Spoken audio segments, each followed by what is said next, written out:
Alright guys, want to get all this done, so gonna have to try to move really fast. Alright, Buffalo Stampede, really underrated show. We had Nigel and Samoa Joe had their best match up to this point for the Pure title. Really good booking on this match.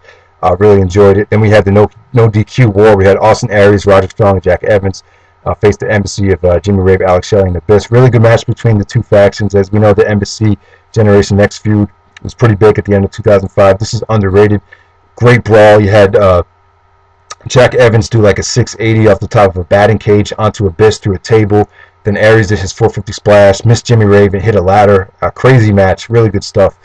Then we had Loki and Colt Cabana, great mix of two different styles. I really enjoyed it. Then we had Bryan Danielson facing Steve Corino for the ROH title. I really like this match. I mean, it wasn't a great wrestling match, but it was really fun though. You had Bryan Danielson doing his surfboard. They said, "Oh fuck it, Corino's too fat." You know, Corino was really out of shape for this show. And then the fans actually started, "You're gonna get your fucking head kicked in." That chant actually started at this show, and you know, it looked like the fans were really getting under Corino's skin about his weight, and then he would just say, "What do I have to prove? I've been wrestling for 10 years." So yeah, Buffalo Stampede is really underrated. So next up we get This Means War. Must-see show. Everyone go check this out. Claudio Castagnoli versus Alex Shelley, probably the best opener of 2005. Voted one of the top 100 matches of in Ring of Honor history, actually. Then we had AJ Styles and Austin Aries, a dream match. I thought this could have been built a lot better. It should have main evented one of their shows. They just threw it in the middle of a Connecticut show, which is kind of weird. A lot of people crap on it. They think it was a little bit too botchy. I thought it was really solid though, so definitely check it out. Austin Aries and AJ Styles, two very evenly wrestled matches. I still can't decide who is the better wrestler.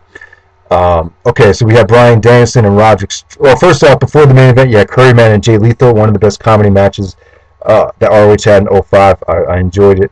And then for the main event, Bryan Danielson versus Roderick Strong, excellent match. This had one of the best finishes I've ever seen. A great start to the Strong-Danielson feud and rivalry. You know, the finish was like a work shoot. You had Danielson it kind of looked like he was really pissed off at Roderick Strong, so he just ended the match by submission on purpose. And then he spit right in Roderick Strong's face. So this is just an excellent match and an excellent finish. 4.5 stars. Not as good as their Vendetta or their Super Card of Honor match, but a 5-star finish though, even though it's not a 5-star match in my opinion. So, next up we get Showdown in Motown. A really weak show, actually. I would say it wasn't bad, but probably the weakest out of all of these shows that I'm reviewing for this video. You know, you had Roderick Strong, Jack Evans for Rinauro, and Chad Collier was a pretty solid matchup, like 3 1/4 stars. Alex Shelley and Austin Aries, not really as good as you would expect. This is more about, you know, the factions were getting involved, the Embassy and Generation Next, so it really couldn't.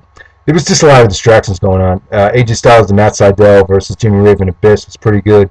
And then you had Bryan Danielson versus Chris Sabin, who signed an open contract in his hometown to wrestle Bryan Danielson.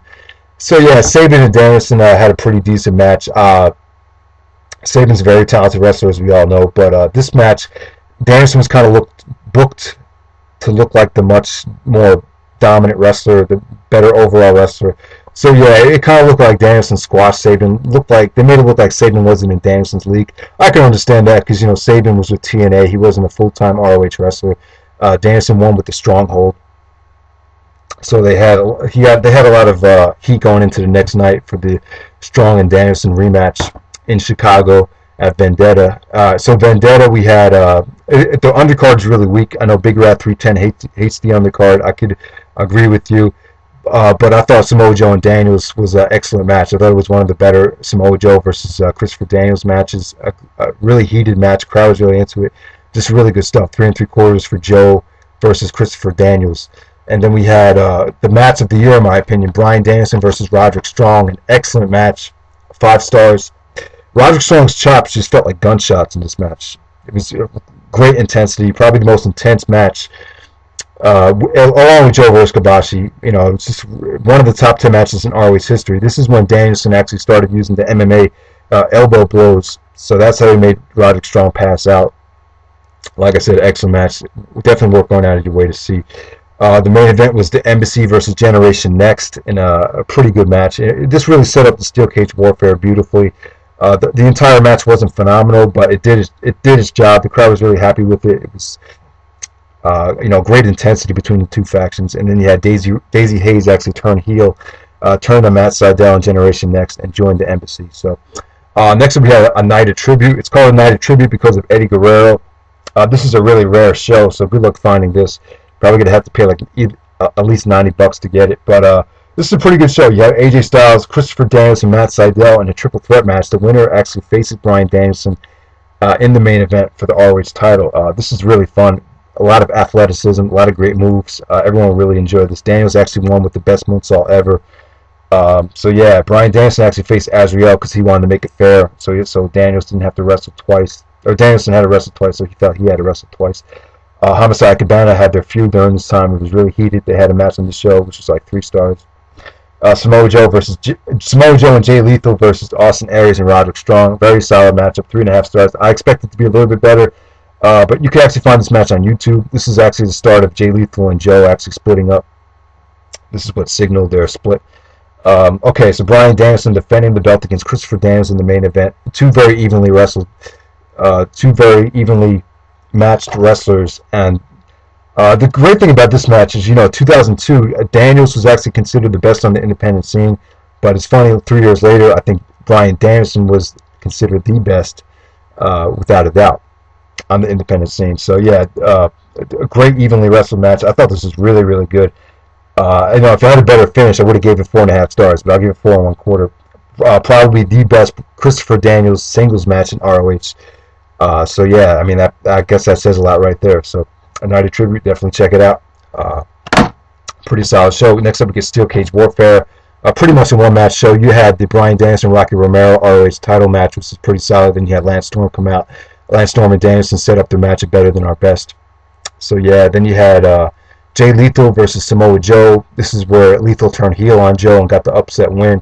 Corino and Homicide had a match. So Homicide was actually feuding with Corino and Cabana at the end of 2005, and this led to a big Corino-Homicide match at the end of 2006.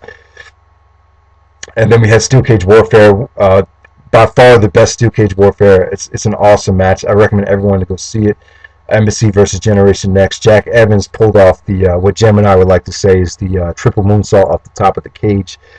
Just a phenomenal match. 4.5 stars. I wouldn't quite give it the full 5. But if you really like the War Games matches, then I could see why you would like this. I know True Soul said it was I believe his second favorite match in ROH history. So that really says a lot right there. So next up we get Final Battle 2005, an excellent show. One of the best shows of 2005. I think the undercard was pretty good actually. Maybe the first 4 matches are mediocre, but you get Joe versus Lethal versus Christopher Daniels versus BJ Whitmer 4-way survival match. I thought it was excellent. A lot of guys feuding with each other in this match, so it was a really solid stuff. I enjoyed it. 3 3/4 for that match. Austin Aries and Roderick Strong beat Tony Mamaluke and Rinauro to win the ROH Tag Team titles. Not that great of a match, but it was a cool moment to see Aries and Strong win the belts. I think the belts needed more credibility, so that was good. Bryan Danielson versus Marufuji for the ROH World title. Excellent match. I thought this was really good. This doesn't deserve some of the shit that it gets. People say there was communication problems between Marufuji and Danielson. I really didn't believe that. Great wrestling, really solid stuff. Danielson over Marufuji to retain the ROH title. Marufuji did improve since then, I will say that, but still a great match, 4 stars. Kenta versus Low-Ki, what can I say? One of the best ROH matches of all time. Easily Low-Ki's best match that I've seen, and probably the second best Kenta match in ROH, so I think that's saying a lot. Just a perfect wrestling match. 5 stars, probably the second or third best match in ROH in 2005. Check it out, Final Battle 2005, great show. And thank everyone for watching these videos, and that's pretty much it. All right, take it easy.